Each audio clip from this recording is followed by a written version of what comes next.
नमस्कार, popular superfast news में आपका स्वागत है। मैं हूं आपके साथ समीक्षा दादीज। आज सुपरफास्ट में बात होगी सीबीआई जांच पर अरविंद केजरीवाल की केंद्र सरकार को चुनौती की, माफिया अतीक अहमद के भाई अशरफ का साला सदाम दिल्ली से गिरफ्तार की। बात करेंगे संजय राउत ने बीजेपी पर साधे निशाने की, उज्जैन रेप केस कस्टडी से भाग रहे आरोपी के एनकाउंटर की, मल्लिकार्जुन खड़गे के सुखपाल खेरा गिरफ्तारी पर आप पर बोले हमले की। साथ ही जानेंगे कमलनाथ के साथ सेनापति भेद पाएंगे बीजेपी के चुनावी चक्रव्यूह की। सीएम नीतीश ने फुलवारी शरीफ में मजार पर की चादर पोशी की। बात करेंगे अमेरिका में शरण लेने की कोशिश में गैंगस्टर गोल्डी बराड की, ठाकुर बनाम ब्राह्मण विवाद पर बोले लालू यादव की, और आखिर में बात होगी दिल्ली एनसीआर में जमने लगा ठंड के रंग की। इसके साथ ही और भी तमाम बड़ी खबरों से आपको करेंगे रूबरू। दिल्ली में सीएम हाउस में हुए कथित घोटाले की जांच सीबीआई को सौंप दी गई है। इस मामले में सीबीआई ने एक एफआईआर भी दर्ज कर दी है। इन सब पर अब अरविंद केजरीवाल का पहला रिएक्शन सामने आया है। केजरीवाल ने कहा कि ये पहली बार नहीं है, अब तक 50 से ज्यादा जांच हो चुकी है, सभी तरह की जांच कर ली गई है, लेकिन उन्हें कुछ नहीं मिला।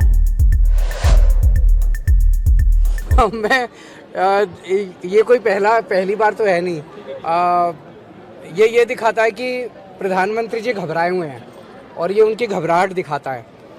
ये पहली इंक्वायरी तो है नहीं, अभी तक 50 से ज़्यादा इंक्वायरी करा चुके हैं। कभी कहते हैं कि शराब घोटाला हो गया, कभी कहते हैं कि केजरीवाल ने बस घोटाला कर दिया, कभी कहते हैं कि केजरीवाल ने स्कूल घोटाला कर दिया, कभी कहते हैं केजरीवाल ने सड़कों का घोटाला कर दिया।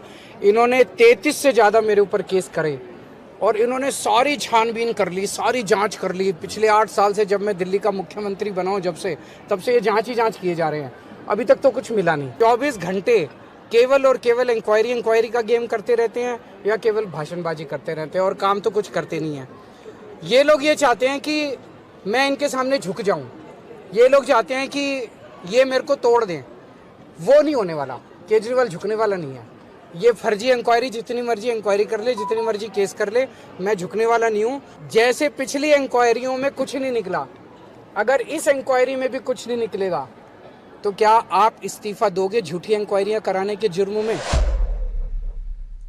माफिया अतीक अहमद के भाई अशरफ के 1 लाख के इनामी साले सदाम को एसटीएफ ने दिल्ली से गिरफ्तार कर लिया है। बिथरी चैनपुर थाने से वह कुछ मामलों में आरोपी है और लंबे वक्त से फरार चल रहा था।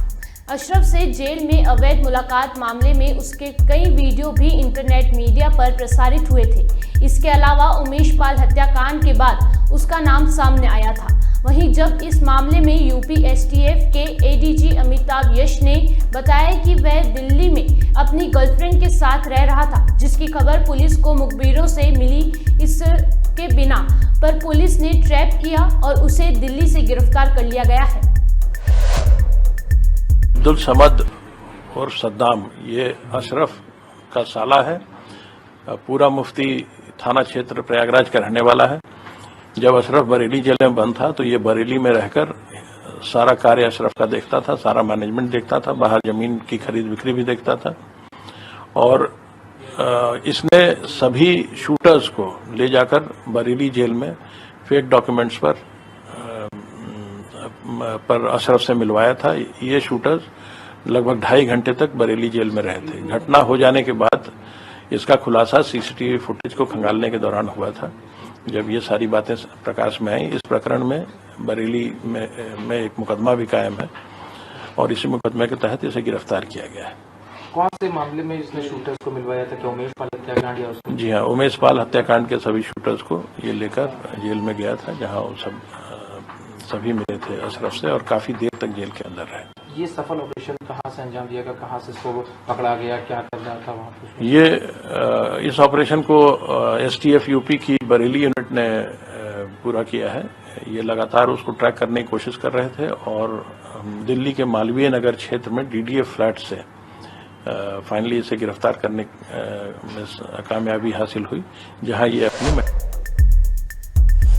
दिल्ली के मुख्यमंत्री अरविंद केजरीवाल के बंगले के रेनोवेशन की सीबीआई जांच के आदेश पर संजय राउत ने निशाना साधा है। संजय राउत ने कहा कि पूरे देश में दादागिरी चल रही है और बदले की भावना से कार्यवाही की जा रही है। भाई ये तो होता रहेगा। महाराष्ट्र में रोहित पवार की कंपनी बंद कर दी कल रात को 2 बजे लोग घुस गए अंदर। बारामती एग्रो क्यों? रोहित पवार जी जो एमएलए है, एक अच्छे उद्योगपति है, उद्योजक है, कल रात को 2 बजे उनका प्लांट बंद कर दिया घुसकर अंदर। ये दादागिरी पूरे देश में चल रही है, बदले की भावना चल रही है। सीबीआई हो, ईडी हो, एनवायरमेंट डिपार्टमेंट हो, इनकम टैक्स हो, चलने दो। यहां हमारे महाराष्ट्र में लोकशाही की क्या दशा आप देख लीजिए। संविधान लोकशाही मर्डर कर दिया ये लोगों ने, और वहां जाकर प्रवचन छोड़ेंगे घाना में। यहां तारीख पे तारीख 1 साल से पूरी तरह से संविधान के खिलाफ, कानून के खिलाफ, सर्वोच्च न्यायालय के निर्णय के खिलाफ जाकर ये लोग सरकार चला रहे हैं और अंतर्राष्ट्रीय मंच पर लोकतंत्र के प्रवचन जाकर छोड़ेंगे। मेरी जानकारी है जो डेलीगेशन जा रहा था घाना में, उसमें हमारे अध्यक्ष जी का नाम नहीं था, लेकिन डिले करना है। यहां डिले करने के लिए और एक कारण चाहिए, इसलिए उनका नाम था। ये हमारी लोकतंत्र की दशा है, हा? और घाना में जा रहे लोकतंत्र को प्रवचन देने। सर फिर एक बार मणिपुर की स्थिति बिगड़ती नजर आ रही है। मणिपुर की स्थिति भयंकर है। सरकार, होम मिनिस्ट्री, डिफेंस, प्रधानमंत्री सभी फेल्यूर है। आपने देखा होगा कि स्टूडेंट्स को भी मारा गया है, स्टूडेंट्स को भी गोली से भुना गया है। क्या कर रही है सरकार? नया संसद भवन बनाया, मणिपुर पर चर्चा तक हमें करने नहीं दी। क्या ये जानबूझकर आग लगाने की कोशिश चल रही है 2024 के चुनाव में, कि देश में आग लग जाए और फिर हम रोटियां सेकें? तो मुझे लगता है पूरा देश देख रहा है। उज्जैन में नाबालिग रेप केस मामले में बड़ी खबर सामने आई है। 12 साल की नाबालिग बच्ची से दुष्कर्म के आरोपी बुरी तरह जख्मी हो गया है। पुलिस का कहना है कि आरोपी ने पुलिस कस्टडी से भागने की कोशिश की थी। पुलिस ने आरोपी को अस्पताल में भर्ती करा दिया है। हुआ जो एक आज आरोपी पकड़ाया है, ये किस प्रकार से उस घटना स्थल पर पहुंचा था, इसे कब गिरफ्तार किया गया था?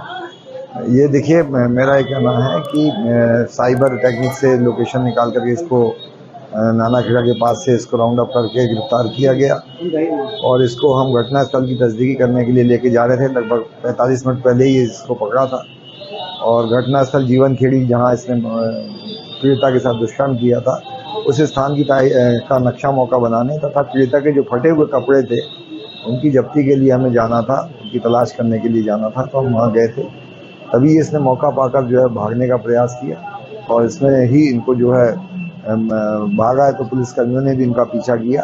तो जीवन खेड़ी के पास जो आपने देखा होगा सीमेंटेड दीवार, उससे वो टकरा गया। वो मतलब रोड है, रोड से टकरा गया था, जिससे उनके पाँव में हाथ में चोट आई गिरने से। सर आरोपी का क्या नाम है, क्या इसका बैकग्राउंड है? ये ऑटो चालक है, भरत सोनी इनका नाम है।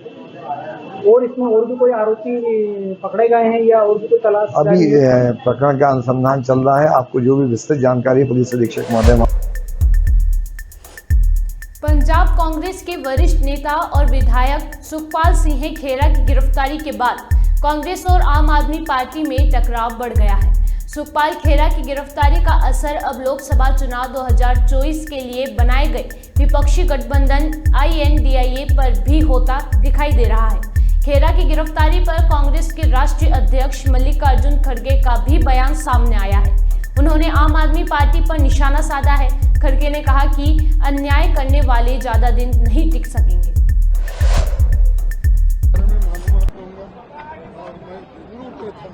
बेंगलुरु से इधर आने के बाद इसके बारे में डिटेल ले रहा हूँ, लेकिन जो भी कुछ हो, अन्याय अगर कोई करता है तो बहुत दिन टिकता नहीं, और कोई अन्याय हमारे ऊपर करेगा तो अन्याय सहन करने वाले लोग भी हम नहीं। चुनावी बिगुल बजने से पहले ही मध्य प्रदेश में सियासी रण में कांग्रेस और बीजेपी ने बिसात बिछानी शुरू कर दी है। स्थानीय स्तर पर बीजेपी की घेराबंदी के लिए कांग्रेस अध्यक्ष कमलनाथ ने अपने 7 मजबूत नेताओं को मैदान में उतार दिया है। इन नेताओं के जरिए कांग्रेस जमीन पर सत्ता विरोधी लहर की फसल तैयार कर रही है।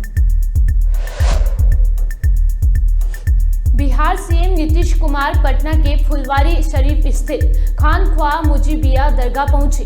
दरगाह पर सीएम नीतीश ने चादर चढ़ाई और बिहार में अमन और विकास के लिए दुआ मांगी। नीतीश कुमार सिर पर चादर और फूल टोकरी लेकर दरगाह में अंदर जाते नजर आए। भारतीय एजेंसियों ने जब से खालिस्तानी और गैंगस्टरों के गठजोड़ के खिलाफ कार्यवाही तेज कर दी है, तब से ये खूंखार अपराधी विदेश में भी जान बचाने के लिए नए ठिकाने तलाश में जुटे हुए हैं। पिछले दिनों खुफिया एजेंसियों ने खूंखार अपराधियों की एक लिस्ट जारी की थी।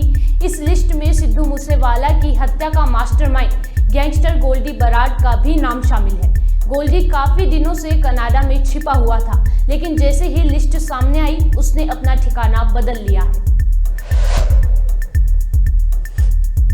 आरजेडी से राज्यसभा सदस्य मनोज झा ने एक सदन में एक कविता सुनाई थी, जिसे लेकर बिहार की राजनीति में जमकर बवाल मचा हुआ है।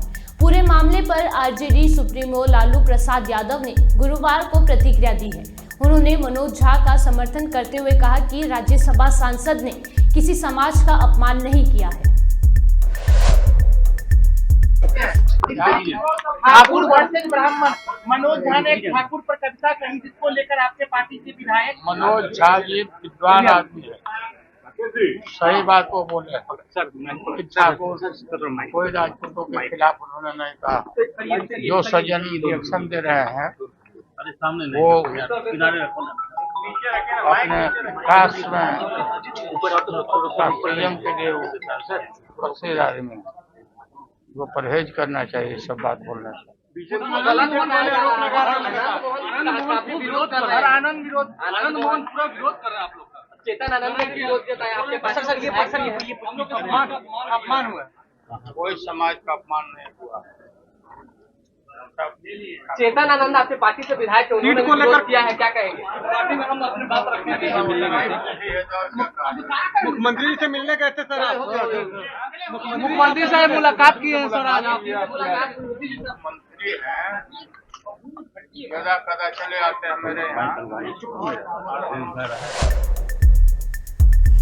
सर्दी की आहट के साथ ही दिल्ली का मौसम भी अब बदलने लगा है। मानसून के अलविदा कहते ही सुबह शाम गर्मी कम हो गई है, तो वहीं तापमान में भी गिरावट देखने को मिल रही है। हालांकि इस बीच सूरज के तेवर और दिन में तेज धूप निकलने की वजह से अभी भी उमस भरी गर्मी का एहसास कम नहीं हो रहा है।